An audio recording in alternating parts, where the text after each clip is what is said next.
Umar Nurmagomedov has solidified his place as the UFC bantamweight division's #1 contender after dominating Cory Sandhagen for 5 rounds at UFC Abu Dhabi. The Dagestani beat the longtime contender on the feet as well as on the mat to secure a comfortable decision win after a highly competitive fight. But he was still not 100% satisfied with his performance. It was good performance on the striking, but if we're talking about grappling and how I control him, it was not good, because I accept I will doing great. I think I will maul him on the ground, but he's tough, he's good.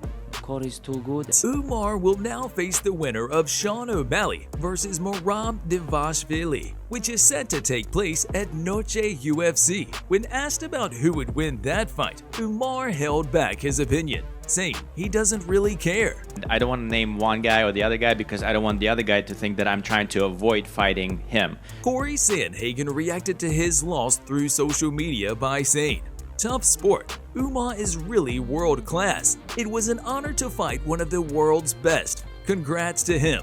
Gotta keep getting better like I always do. Thanks for the support. I love you guys." Umar Nurmagomedov has been turning heads with his performance in the bantamweight division, so much so that even former UFC bantamweight champion Aljamain Sterling has joined in praising him. He said, "High-level fight, men. Great showing for the bantamweights and how skilled it is. Umar earns his title shot in my opinion." Kamaru Usman praised both Umar and Sandhagen, saying that, "What a fight from both men so far. Winner gets the title shot, no doubt." The former UFC welterweight champion also said, "Great fight. Umar is the truth. Title shot next."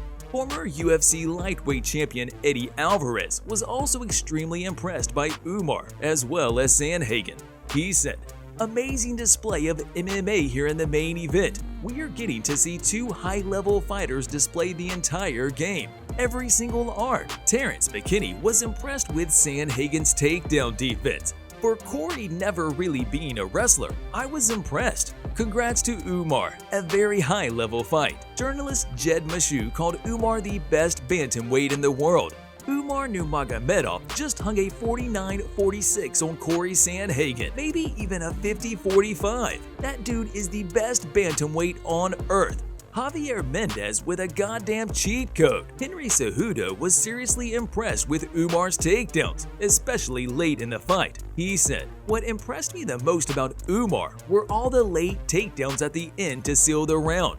He's a dangerous competitor and understands his surroundings." In the co-main event at UFC Abu Dhabi, Sharaputdin kept his winning streak alive with a dominant performance against Michael Oleksiejczuk. Magomedov comfortably outstruck Oleksiejczuk over 3 rounds, earning a clear decision victory. Shara Bullet's performance earned praise from several top UFC fighters, including Henry Cejudo, who said, "Magomedov's outputted accuracy is impressive, and the timing of that elbow that split Oleksiejczuk was slick. Sharp shooting from the Bullet. Congrats on another victory in the UFC." At UFC Abu Dhabi, Tony Ferguson continued his rough patch, suffering his 8th consecutive defeat. Michael Chiesa handed El Kukui the loss by submitting him in the first round, adding another tough chapter to Ferguson's recent struggles in the octagon. After the fight, Tony left 1 glove in the octagon and took 1 glove home in case he changes his mind on retirement. In his post-fight interview, the former interim UFC lightweight champion said that he has no plans of retiring. "I still want to fight, I still want to compete, and I still want to do this. I want to do a whole bunch of stuff. If I didn't have the love, both those gloves would have been left in that ring. But it wasn't even anything else but for me to be able to be like pissed off at what the has happened." The MMA world doesn't want Tony to continue fighting, however. For instance, journalist Ariel Helwani said, "I'm happy for Chiesa. He needed that. Also, very classy of him to show Tony love like that." And thus ends the UFC career of Tony Ferguson. What a ride! Lots of what-ifs, never boring. Henry Cejudo said, "We love you, Tony, but please hang it up." Aljamain Sterling said, "I am very happy for Chiesa. but gutted for Tony Ferguson.